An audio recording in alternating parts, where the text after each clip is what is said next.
ICRIST ni mkutano wa kitaaluma unaowaleta pamoja watafiti na wabunifu kushirikishana tafiti na mawazo mapya. Katika tukio hili, The Michuki National Polytechnic alikuwa ndo mratibu. Siku ya kwanza ilianza kwa usajili wa washiriki mapema asubuhi. Kulikuwa na hamasa kubwa na matarajio makubwa kutoka kwa waliohudhuria. Baada ya usajili, tukio liliweza kufunguliwa naye Madam Miss Mbogo, ambaye ndiye mkurugenzi mkuu, ambaye pia alitupa hotuba yake. Utilizing the technology 4.0 and 5.0 as it comes in to be able to leverage on technology in our training space.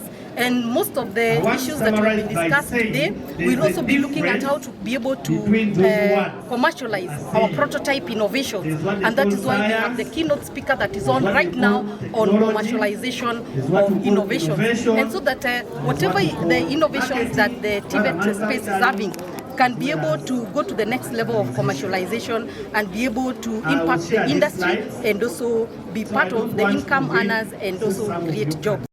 Pia aliweza kumpa nafasi Dr. Esther Dhara Moria, ambaye ndiyo mkuu wa masomo.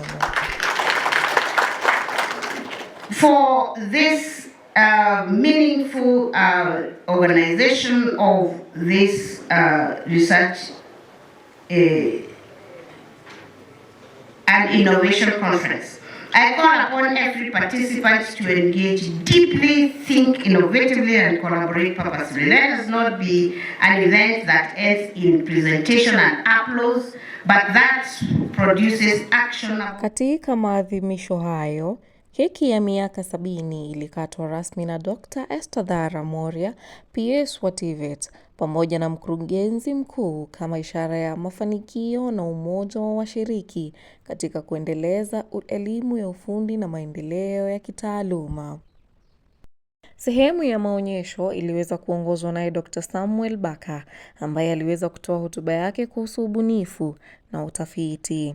Pamoja na washiriki ilikuwa ndio Goldsea, Farmers Choice, NCBA Bank, pamoja na Coca-Cola, Kenya National Highways Authorities, Maguna Supermarket, KCBA, KNCCI, pamoja na Equity, na mwishowe The National Media Group.